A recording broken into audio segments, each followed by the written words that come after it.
వీటికి అక్రమ కట్టడాల కట్టెలు చేయడానికి హైడ్రా తీసుకొచ్చామని అన్నారు మంత్రి శ్రీధర్బాబు. హైడ్రా గురించి ఎవరు భయపడడం అవసరం లేదని అన్నారు. గత 2 నెలల్లో దక్షిణాది రాష్ట్రాల్లో రియల్ ఎస్టేట్ పడిపోయిందని అన్నారు. రంగారెడ్డి జిల్లా నాకుల్లో నిర్వహించిన greater east zone builder association సమావేశంలో పాల్గొన్నారు. ఈస్ట్ జోన్లో పెట్టుబడులు పెట్టాలని అన్నారు మంత్రి శ్రీధర్బాబు. కార్యక్రమంలో ఎమ్మెల్యే మల్రెడ్డి రంగారెడ్డి పాల్గొన్నారు.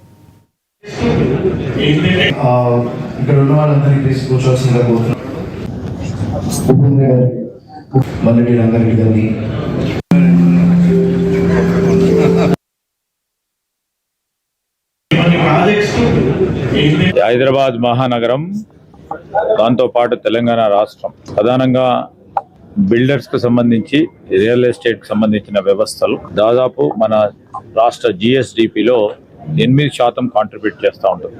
10 లక్షల మందికి ప్రత్యక్షంగా పరోక్షంగా ఉపాధి కల్పించే ఈ వ్యవస్థకు సంబంధించి దీన్ని పెద్ద ఎత్తున ఏ విధంగా ముందుకు తీసుకెళ్లాలో ఒక ప్రణాళికబద్ధమైన కార్యక్రమం తీసుకొని ఇక్కడ బిల్డర్స్ కు సంబంధించి కానీ అదే విధంగా వీరిపై మరి ఆధారపడి ఉన్న అనేక మంది కస్టమర్స్ కు సంబంధించిన ప్రధానమైన అంశాలను దృష్టిలో పెట్టుకొని రాబోయే కాలంలో మా విధి విధానాలు కూడా విధానపరమైన నిర్ణయాలు తీసుకొని ముందుకెళ్తామని ఈరోజు ప్రత్యేకంగా జేవా నిర్వహించిన ఈ కార్యక్రమంలో మేము రాష్ట్ర ప్రభుత్వం తరఫున మరి ముఖ్యమంత్రి గారి సంబంధించి ఈరోజు మా ప్రభుత్వ లక్ష్యాలను కూడా చెప్పడం జరిగింది. ఈరోజు మేము చేస్తా ఉన్న ప్రధానమైన కార్యక్రమం హైదరాబాద్ రాష్ట్రంలో ఎవరైనా పెట్టుబడులు ఈ రంగంలో చేయాలంటే ఇక్కడ ఎవరైనా భూమి కొన్నా, ఇక్కడ ఎవరైనా ఫ్లాట్ కొన్నా, ఇక్కడ ఎవరైనా బిల్డింగ్ కొన్నా రేపు న్యాయపరమైన చిక్కులు ఉండకూడదు.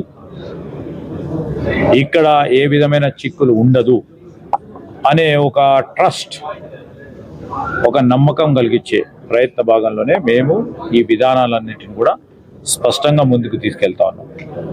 మా విధానాల పూర్తి స్థాయి ఫలితాలు కనబడ్డప్పుడు మొత్తం మన భారతదేశంలోనే కాక మొత్తం ప్రపంచ స్థాయిలో కూడా ఈరోజు ఇక్కడ రియల్ ఎస్టేట్, ఇక్కడ ల్యాండ్ కొనాలి, ఇల్లు కొనాలి, లేకుంటే ఫ్లాట్ కొనాలంటే మొదటగా ఎంచుకునే